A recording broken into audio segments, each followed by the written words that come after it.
जय शिवराय मित्रांनो, राज्य शासनाच्या माध्यमातून 1 जानेवारी 2011 पर्यंतची सर्व अतिक्रमणं नियमाकुल करण्यासाठी मंजुरी दिलेली आहे. 25 मार्च 2026च्या GR नुसार मुंबई शहर वगळता राज्यातील शहरी आणि ग्रामीण भागातील सर्व अतिक्रमणं, ज्याच्यामध्ये 500 चौरस फुटापर्यंतची अतिक्रमणं ही मोफतपणे नियमाकुल करण्यासाठी मंजुरी दिलेली आहे. आणि मित्रांनो, या GRच्या माध्यमातून कशा प्रकारे हे अतिक्रमणं नियमाकुल केले जाणार आहेत, अटी शर्ती काय असतील, याची पुढची पात्रता काय असणार आहे, कागदपत्र काय लागणार आहेत, ही सर्व प्रक्रिया कशा प्रकारे पार पाडली जाणार आहे, हेच आजच्या व्हिडिओच्या माध्यमातून जाणून घेण्याचा प्रयत्न करणार आहोत. मित्रांनो, एकंदरीत आपण जर पाहिलं तर राज्य शासनाच्या माध्यमातून यापूर्वी 2002 मध्ये 1 जानेवारी 1995 पर्यंतची अतिक्रमणं नियमाकुल करण्यासाठी मंजुरी दिलेली होती. मात्र याच्यानंतर मोठ्या प्रमाणात शहरीकरण झालं, मोठ्या प्रमाणात अतिक्रमणं झाली. मात्र या अतिक्रमणं नियमाकुल करण्यासाठी राज्य शासनाचं कुठलंही धोरण नव्हतं.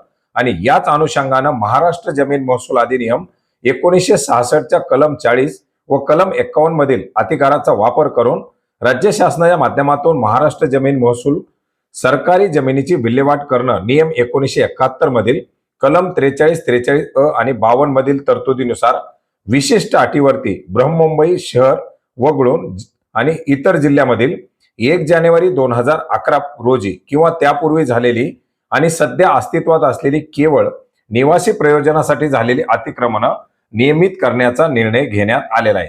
याच्यामध्ये मुंबई शहर, मुंबई उपनगर आणि मुंबई जिल्हा हे वगळून राज्यातील सर्व जिल्ह्यामध्ये शासकीय जमिनीवरील निवासी प्रयोजनासाठी करण्यात आलेली अतिक्रमणं ही नियमाकुल करण्यासाठी या GRच्या माध्यमातून मंजुरी देण्यात आलेली आहे. आता याच्यासाठी पात्रता काय देण्यात आलेली आहे, तर मुंबई, मुंबई उपनगर आणि मुंबई जिल्हा हे वगळून ग्रामीण आणि शहरी भागातील ही अतिक्रमणं नियमाकुल केली जाणार आहेत.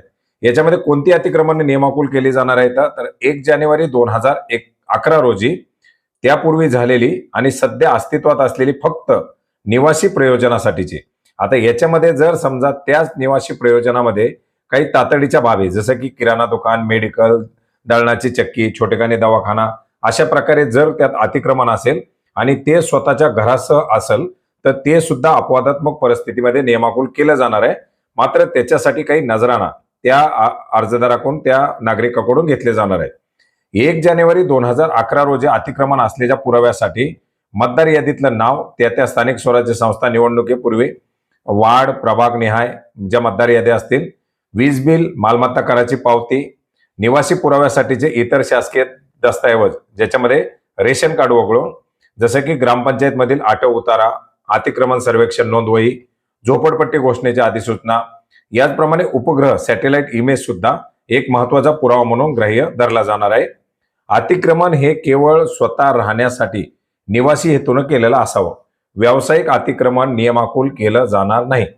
याच्यानंतर ही जी काही अतिक्रमण आहेत ही केवळ ज्या ठिकाणी महाराष्ट्र प्रादेशिक व नगर रचना अधिनियम 1966च्या तरतुदीनुसार मंजूर प्रादेशिक योजना व विकास योजनेनुसार तसेच एकात्मिक विकास नियंत्रण नियमावली UDCPR, स्थानिक नियोजन प्राधिकरण MMRDA, PMRDA, सिडको, नैना, नागरी अधिकरण तसेच नियोजनात निवासी प्रयोजनासाठी वापर अनुदेय आहे अशा जमिनीवरील अतिक्रमण नियमाकुल करण्यात येणार आहेत.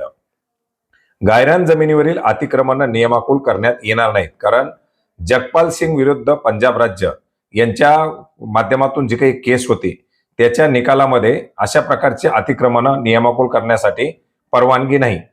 याच्यामध्ये अनुसूचित जमातीच्या व्यक्तीनं, अनुसूचित जातीच्या व्यक्तीनं किंवा भूमिहीन शेतमजूर यांनी गायरान जमिनीवरील जर अतिक्रमण केलेली असतील तर अतिक्रमण नियमाकुल न करता सदर अतिक्रमण धारकांना प्रधानमंत्री आवास योजनेअंतर्गत निवास उपलब्ध करून देण्याच्या अनुषंगानं सदर जमीन ही वैयक्तिक लाभार्थ्यांना प्रदान न करता ती स्थानिक नियोजन प्राधिकरण, स्थानिक स्वराज्य संस्था यांना उपलब्ध करून देता येणार आहे.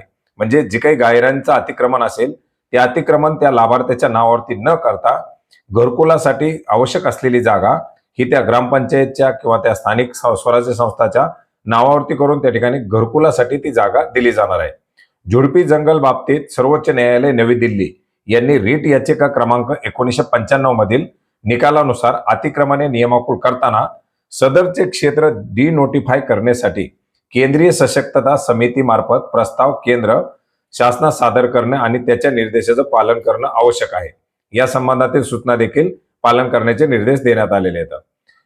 या शासन निर्णयानुसार अतिक्रमण नियमाकुल करताना कोणत्याही परिस्थितीमध्ये भारताचा नागरिक नसलेल्या व्यक्तीचं अतिक्रमण नियमाकुल होणार नाही. जसे की बांगलादेशी वगैरे बऱ्याच मोठ्या प्रमाणात अतिक्रमण करून राहतात. असं अतिक्रमण आढळल्यास ते तात्काळ काढण्यात यावं आणि या परदेशी कुटुंबाबाबत संबंधित पोलीस स्टेशनला तात्काळ कळवावं. नागरी भागातील महानगरपालिका, नगर परिषद, नगरपंचायत, ग्रामीण भागातील जिल्हा परिषद, पंचायत समिती, ग्रामपंचायत तसेच स्थानिक नियोजन प्राधिकरण यांच्या मालकीच्या जमिनीवरील निवासी प्रयोजनासाठी झालेली अतिक्रमण या धोरणानुसार नियमाकुल करण्यासाठी या शासन निर्णयानुसार क्षेत्रनिहाय गठीत समित्या सक्षम करण्यात आलेल्या त्या समितीच्या माध्यमातून ती अतिक्रमण नियमाकुल करण्यासाठी मंजुरी दिली जाणार. याच्यासाठी अटी शर्ती काय असणार आहेत तर एका कुटुंबाला एकच अतिक्रमण नियमाकुल करता येणार आहे. कारण एका गावामध्ये वेगवेगळ्या ठिकाणी जर अतिक्रमण केलेलं असेल किंवा एकापेक्षा जास्त गावामध्ये किंवा वेगवेगळ्या ठिकाणी अतिक्रमण केलेलं असेल तरी सुद्धा त्या कुटुंबातील म्हणजे पती, पत्नी आणि त्यांच्यावर अवलंबून असलेली मुलं यांच्या नावे संपूर्ण महाराष्ट्र राज्यामध्ये केवळ एकच अतिक्रमण नियमाकुल करता येणार आहे.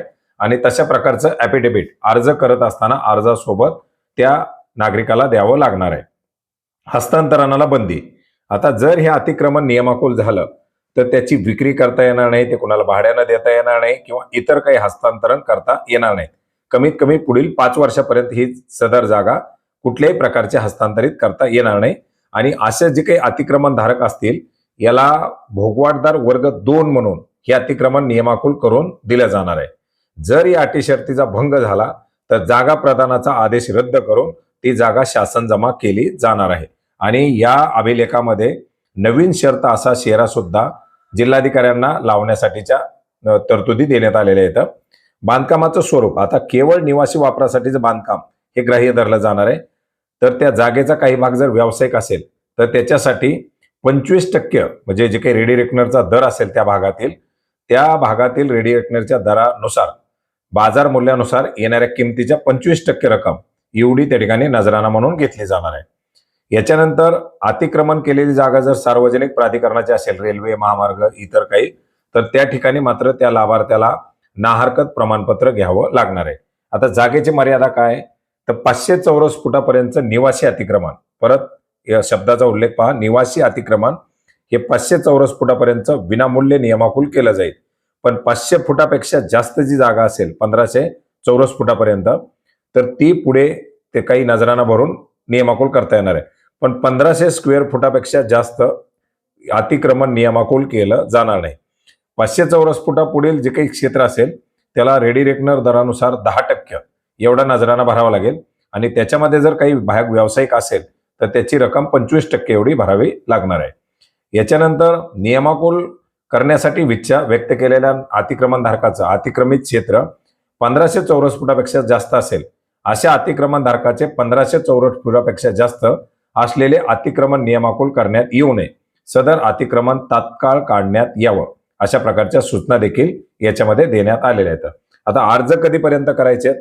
वरच्या जे काही अटी शर्ती आहेत या अटी शर्तीचं जर लाभार्थी नागरिक पालन करत असेल तर त्या नागरिकाला 31 डिसेंबर 2026 पर्यंत हे अतिक्रमण नियमाकुल करण्यासाठी अर्ज करता येणार आहे.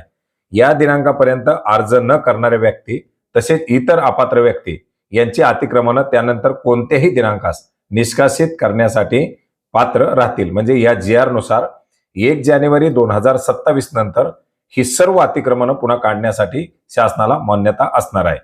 अर्ज आणि पुराव्याची स्वीकृती पडताळणी. आता याच्यामध्ये महानगरपालिका वर्ग अ, महानगरपालिकेचे संबंधित वार्ड अधिकारी यांनी अतिक्रमण नियमाकुल करण्याबाबतचे अर्ज स्वीकृत करावेत.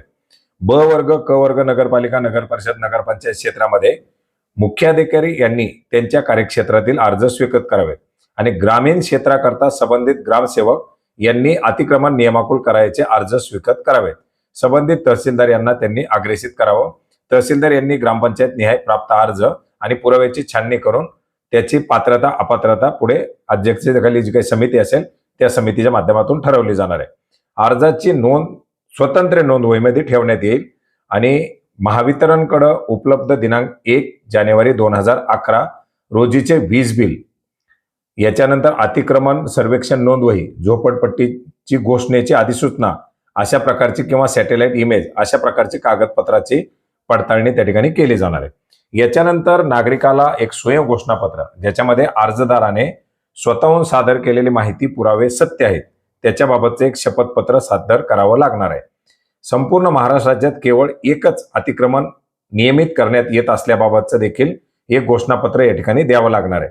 आणि जर याच्यामध्ये काही जर पुन्हा फॉल्ट मिळाले तर पुढे त्या नागरिकावरती कारवाई केली जाणार आहे. मोजणी भूमी अभिलेख विभागामार्फत संबंधित जागेची अधिकृत मोजणी करून सीमा निश्चित करण्यासाठी अतिक्रमण नियमाकुल करताना सर्व अतिक्रमणधारकाच्या घराची भूखंडाची मोजणी करावी आणि त्यानंतर अतिक्रमण नियमाकुल करण्याचा प्रस्ताव सक्षम प्राधिकारी यांनी मंजूर करावा. म्हणजे मोजणी करून त्याची व्यवस्थित हद्द निश्चित करूनच पुढे ते अतिक्रमण नियमाकुल केलं जाणार आहे. हे अतिक्रमण नियमाकुल केलं जात असताना स्थानिक क्षेत्रामध्ये कोतवाल, तलाठी, ग्रामपंचायत शिपायामार्फत सर्व नागरी संस्था व स्थानिक कार्यालयामार्फत दौंडी देऊन 15 दिवसाच्या आतमध्ये हरकती मागवाव्या. याच्यामध्ये जी काही अतिक्रमण नियमाकुल केली जातील ही सर्व भोगवाटदार वर्ग 2 म्हणून केली जाणार आहेत. आता अर्जदारांना अर्ज जर अपात्र ठरले तर त्याच्यावरती महाराष्ट्र जमीन महसूल संहिता 1966च्या कलम 53 नुसार 30 दिवसाच्या आत अतिक्रमण काढून घेण्याची नोटीस दिली जाईल आणि आदेशाचं पालन न झाल्यास ते सक्तीनं अतिक्रमण काढलं जाणार आहे. अपात्र अतिक्रमण कोणती असणार आहेत? नदीपात्र, नाले, सार्वजनिक रस्ते, वन किंवा धोकादायक क्षेत्रातील ज्या ठिकाणी लँडस्लाईड वगैरे होतात अशा ठिकाणची अतिक्रमण नियमाकुल केली जाणार नाहीत. अतिक्रमण मुक्त झालेल्या जागेचा वापर हा शासनाच्या माध्यमातून योग्य त्या नियोजनाकरता पुढे केला जाणार आहे. त्याच्या संदर्भातील सुद्धा काही याच्यामध्ये महत्वाची अशी माहिती देण्यात आलेली आहे. अंमलबजावणी यंत्रणा असेल, पुन्हा याच्यामध्ये समित्या गठीत करण्यासाठी मंजुरी देण्यात आलेली आहे की ज्या समितीच्या माध्यमातून पुढे या अतिक्रमणाची जी काही नियमाकुल करण्याची कारवाई असेल ती कारवाई केली जाणार आहे. आणि अशा प्रकारे या सर्व मार्गाने, या सर्व मार्गदर्शक सूचनानुसार 1 जानेवारी 2011 पूर्वीची किंवा रोजीपर्यंत केलेली जी काही निवासी प्रयोजनासाठीची अतिक्रमण असतील ही अतिक्रमण नियमाकुल केली जाणार आहेत. मित्रांनो, हा महत्वाचा असा GR आपण महाराष्ट्र.gov.in या संकेतस्थळावरती पाहू शकता. याची लिंक आपल्याला व्हिडिओच्या डिस्क्रिप्शन बॉक्समध्ये सुद्धा मिळेल. धन्यवाद.